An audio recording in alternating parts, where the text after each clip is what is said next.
E deixa eu dizer para vocês uma coisa. Eu não posso deixar de parabenizar duas coisas aqui. Primeiro, eu queria dar parabéns ao Mahmoud Kameli, o diretor executivo do Estaleiro de Juruá.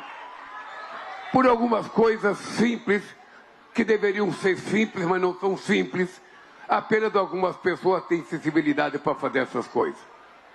E o fato dele ter, na contratação dessas bastas que ele está fazendo, contratado mulheres, feito um curso de soldador, e ao mesmo tempo ter um instituto com mais de 200 crianças, sabe, estudando o dia inteiro, é da gente sentir orgulho de que se todo empresário fizesse isso, a gente teria muito menos problema no Brasil. Mas a coisa mais gratificante que eu vi foi que ele me disse, ele e a filha dele que estavam presentes, de que as mulheres, a irmã dele, a irmã, mas falar que é filha também não é ruim não, porque significa que é bem mais nova.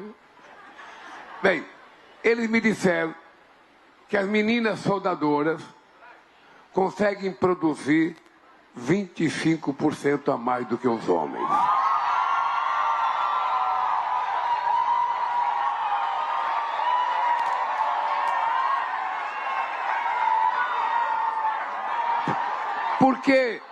Por que isso é importante?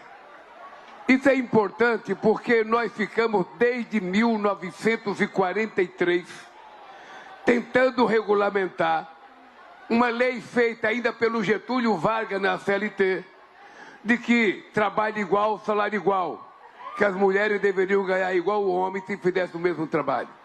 Isso nunca foi cumprido no Brasil. Quando eu voltei à presidência, nós mandamos um outro projeto de lei, foi aprovado o projeto de lei, por então obrigado ao senador, obrigado aos deputados e ao senador Almaraviz que aprovaram isso. Mesmo assim, muitos empresários recorreram na justiça. E somente a semana passada, o Superior Tribunal Federal deu ganho de causa e as mulheres vão ganhar igual os homens, exercendo a mesma função. Isso é um avanço extraordinário, porque, eu não sei se vocês sabem, há pouco tempo atrás, soldador era uma empresa, era uma função de homem. Torneiro mecânico era função de homem. Fresador era função de homem. Ferramenteiro era função de homem. Montador era função de homem. Ou seja, havia coisa que era para homem. Por que isso? Porque o papel da mulher era reservado a ser datilógrafa, secretária ou cuidar da casa.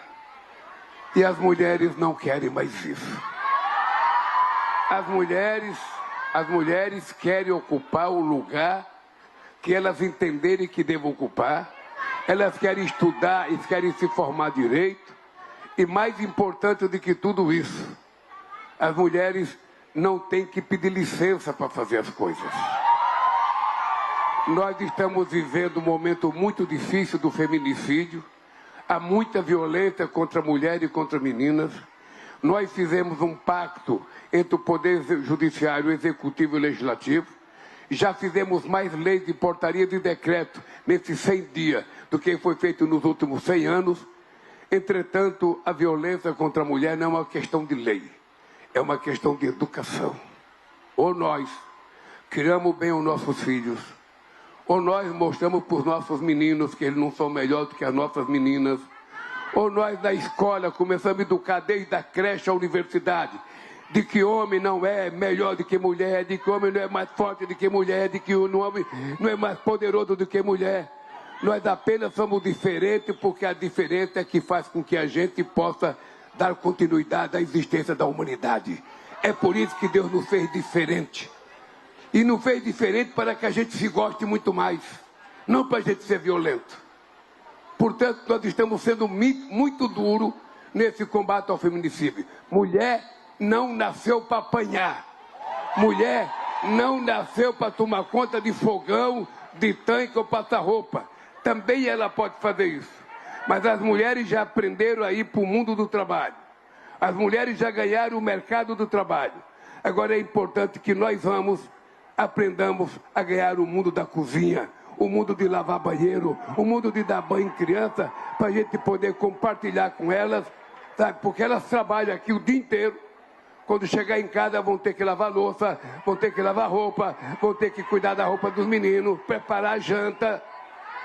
E ainda tem muito gostosão que senta no sofá e fica: amor, amor, me dá uma cerveja. Outros gostosão vão tomar banho e ficam no banheiro: amor, cadê minha toalha? Cadê o sabonete? Cadê... Ô, gente, isso tem que acabar. Você tá nessa, né? Você vai aprender. Você vai aprender. Você vai encontrar a mulher que vai dizer pra você: você quer toalha, vai pegar. Você quer sabonete, vai pegar. Quer comer, vai esquentar a comida, sabe? Porque esse é o mundo que nós precisamos construir.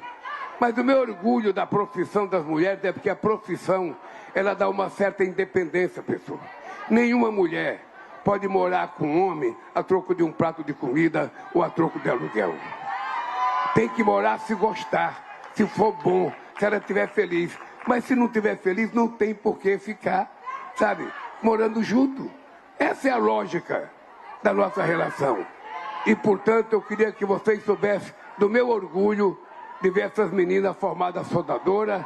E mais ainda, eu falei com o Marmude, elas produzem 25% a mais, e eu falei para ele: você tem que dar um aumentinho para elas, e ele disse que vai dar o aumento.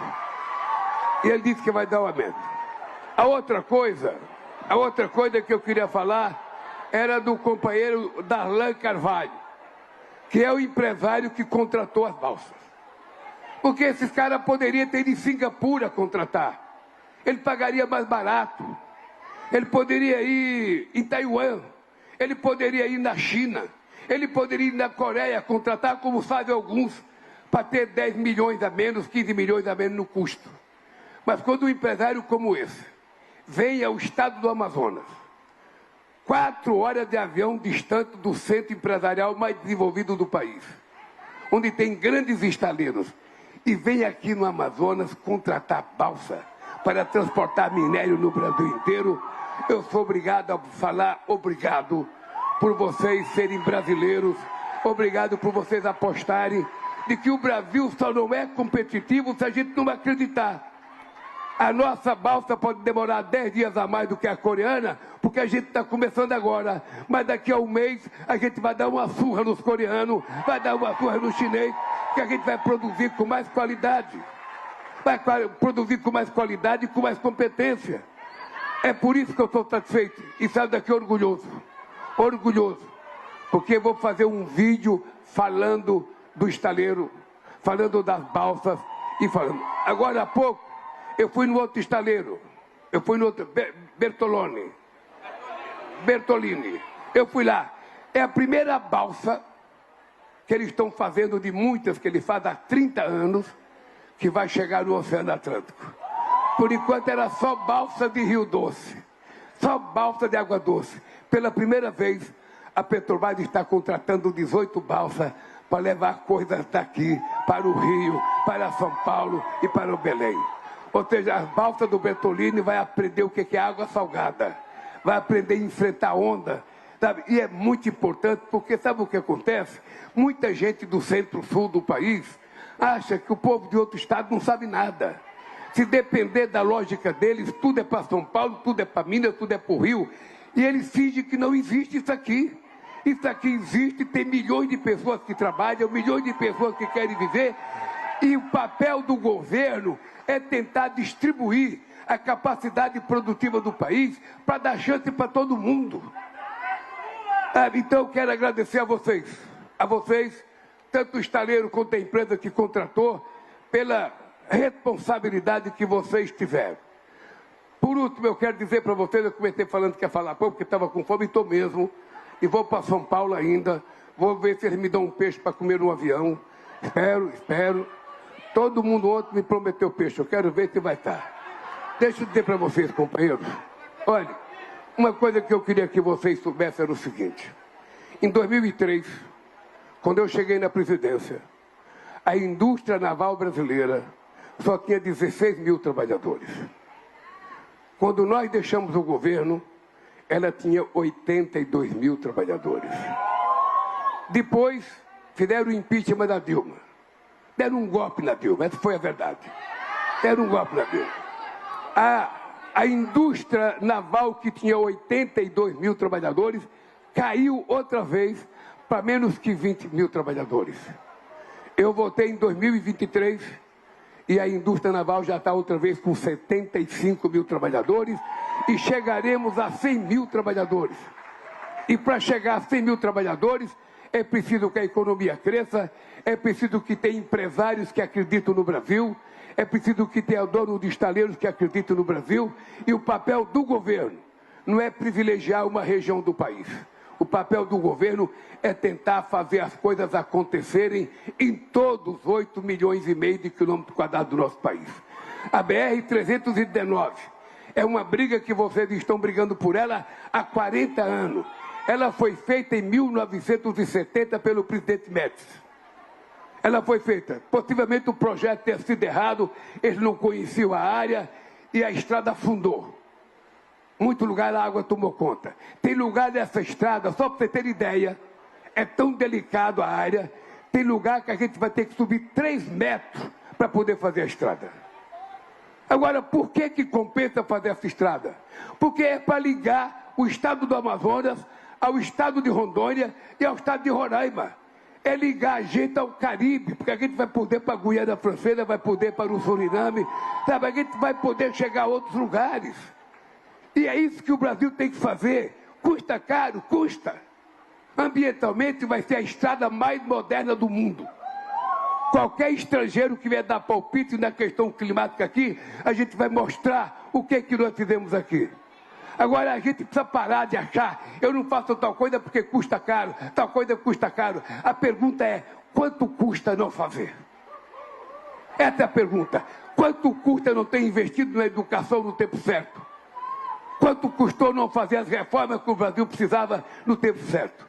Então fica sempre o miserê de não fazer. E nós resolvemos fazer. É por isso que eu posso dizer para vocês aqui, trabalhadores, empresários, pesquisem a história do Brasil. Pesquisem. Não acreditem numa palavra minha. Vocês podem consultar o Google. Consulta aqui, ou vai numa biblioteca ler os livros brasileiros, que é melhor. Sabe? Pesquisem. Vocês vão perceber que se vocês juntarem todos os presidentes da República, desde a proclamação da República em 1889, com o Marechal Deodoro da Fonseca, porque, na verdade, a proclamação foi um golpe, né? Foi um golpe dos paulistas contra o imperador. Sabe por quê? Porque a princesa Isabel tinha abolido a escravidão em 1888. E os donos dos escravos queriam que o Estado pagasse pela libertação dos escravos. Eu vou libertar, o Estado me paga. O Estado não pagou. Então, eles, sabiamente, deram um golpe, sabe? E fizeram a República. Agora, a pergunta que eu quero fazer para vocês é a imprensa. A gloriosa imprensa brasileira pode pesquisar. Pegue todos os presidentes da história desse país. Todos eles juntos. Todos eles juntos. Não fizeram a quantidade de universidades e extensões universitárias que nós fizemos em apenas 15 anos nesse país. Quando eu cheguei na presidência, em 100 anos de Brasil, tinha 140 institutos federais. Eu vou deixar agora 782 institutos federais. Porque se a gente não investir na educação, a gente não resolve o problema do Brasil. O Brasil não será competitivo. O Brasil não chegará ao padrão de um país altamente desenvolvido. E é isso que nós precisamos ter. Ninguém vai ajudar o Brasil, somos nós brasileiros que temos que nos ajudar. E por isso eu estou agradecido a vocês que estão aqui trabalhando nesse estaleiro, aprendendo a profissão, e a gente vai poder falar no mundo inteiro que quem quiser construir balsa de qualidade, venha para Manaus. Venha para os estaleiros daqui de Manaus, que a gente sabe produzir. Então, era isso, eu não vou fazer mais discurso não, porque eu estou com a barriga roncando, sabe? Tem uma coisa maior comendo uma coisa menor aqui dentro, eu vou comer o meu tambaqui. No mais, gente, olha, um beijo no coração.